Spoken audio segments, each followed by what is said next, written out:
ndetse n'ubufatanye bwa kopasiyo n'ubufatanye bwa leta yacu, abayobozi bacu, munyemerere dukomere amashyi leta yacu nziza iturebera itumenyera ibyiza ikabiduha. Ubwo ndabicamo muri ubwo buryo kugira ngo ninjire ahandi nshaka naza gutinda. Bashumba ndabyegereje kugira icyizere si yegeye nyine, uretse no muri iki gice no mu gihugu mufite inshuti nyinshi, ariko mu gihe nk'iki Imana ngira ngo natwe nanjye dufatanye. Bishop ndakwegereje, ni inshuti yanjye, nagiye Imana yaduhuje kitari kinini, mbona n'umubyeyi mwiza cyane. Imana imuhe umugisha. Nitwa Bahizi David, ni umupasiteri. Imana ishimwe cyane.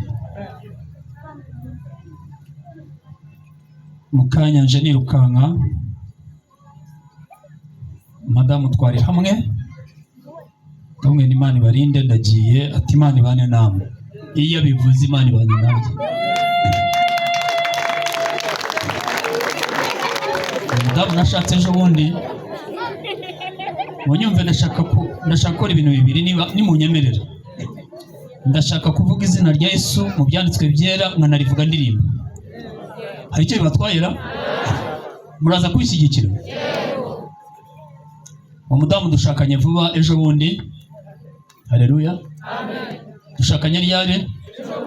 Ikimenyimenyi abana ni 6 gusa. Urumva ko Imana yo kwizera.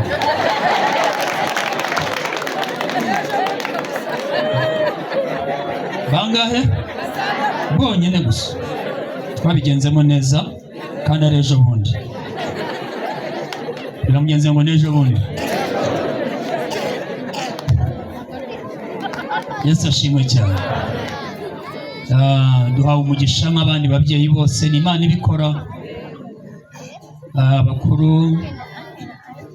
Umukuru ari muri kaminuza ejo bundi, abandi barakoze ejo bundi sinasexy, abandi bakoze sinasiri, abandi abahererezi nabonye bigenda buhoro, nongera kubyara biri icyarimwe. Abahererezi ni impanga. Bwana sifiwe. Abahererezi ni impanga. Noneho nari ngiye kubyara impanga nk'inshuro 3 icyarimwe, kugira ngo mbone ikorari. Abashumba ko ndikorari muzatugira ikibazo. Maze kubyara impanga, indwara tutubona ati ni impanga zibitera, nimwe ngira ubwoba nanga kubyara abandi babiri icyarimwe. Bitani mfata mbanze ngo n'imibare, ariko nsanga ari ikinyoma. Aho bukera ndabyara abandi. Imana iduhana umugisha. Okay, tunari nongeye, ariko ni amahoro. Yesu aracyari ku ngoma kandi azayihoraho ku bwanjye nawe mu izina rya Yesu. Haleluya. Mureke twamamazemo gatoya tuvuge ngo amina cyane kubwo mwami. Haleluya, haleluya. Abamwizeye n'abamukunda, haleluya. Uyu mugabo Yesu yahuye n'ubuzima bwanjye hambere ahangaha. Ibyanjye byose ni vuba, ntabwo ari kera. Nyijijwe vuba ngewe nshingiye kuba turi imbere Imana yagiriye ubuntu. Nakijijwe ndabyibuka itariki 3. Ndakuvuga rero nambuka. Iyi kamera iraza guhura n'ibibazo. Ariko zajya mbyibuka ngaruke hano nta kibazo. Mbabwireho gatoya, nyuma turirimbe dushime Imana tuyihimbaze. Itariki zari 3 z'ukwezi kwa 2. Murabikurikirana? Mu 1996. Itariki 3 z'ukwezi kwa 2 niyo wasubiza karende nyuma wabibona. Cyari ku cyumweru. Nagiye ku rusengero gusa bisanzwe, mumbuye abantu duturanye, abantu barakijijwe. Narasigaye nanjye n'abajyama banjye ukuntu anumva bitajyamo ibintu nk'ibyo.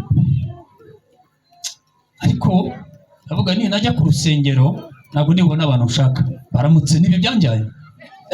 Ngezeyo bavuga Yesu. mbona ari urukundo, mbona barakundanye bahimbaza Imana, mbona abandi basore barahimbaza bameze neza, mbona abakobwa bese bararamya Imana barahimbaza. Numvaga mu rusengero ngo ibyo bitabayo. N'abatinde rero nanjye ho nafata kundeba naho hari abantu bazima, kundeba hariyo n'abantu banezerewe kuturusha, ubu wakwifatanya nabo. Mbera mugenzi ngo nta gihombo kibiri. Noneho mbarira kuva 96 kugeza uyu munsi, n'imyaka ningahe? 29. Ibi mbabwira niko kuri 29. Kandi ubwo mundeba nubwo ndongoye vuba ndakashigije.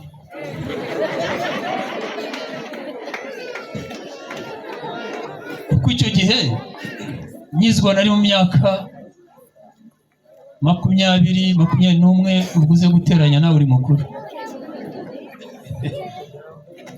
Ntabwo nayivuga neza yose kugira ngo nazakura. Guhera muri iyo myaka 15 kuzamura 6, 8, 9, 20 gutyo, ntabwo nari umuntu, nari akantu. Kuri mugenzi ngo yari agakoko, nari akantu kabi. Sinanezerwaga, sinajyaga nishima, hari ukuntu nari mbayeho. Mubiteho amateka, ubupfubyi, nakubitiraho ubuzima nari ndimo, nakubitiraho ibiyobyabwenge, ndagenda mbakahana.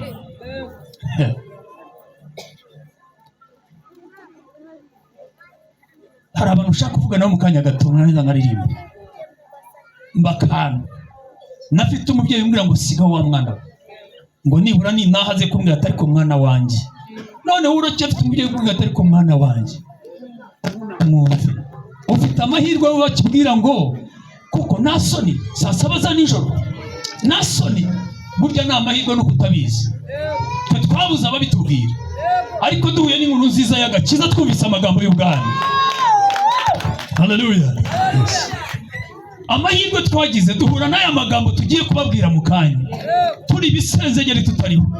Yebawe,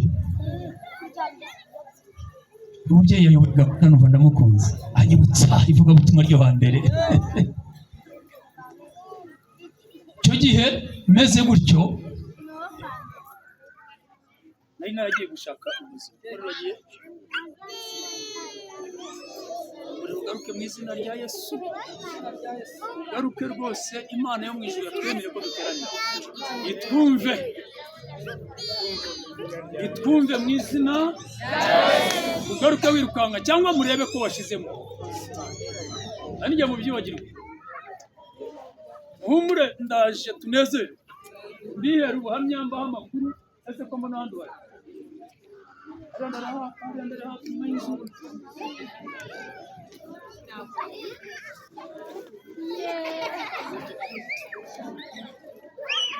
Ukoma amashyi turirimbe nk'abantu nyine b'abanyarwanda.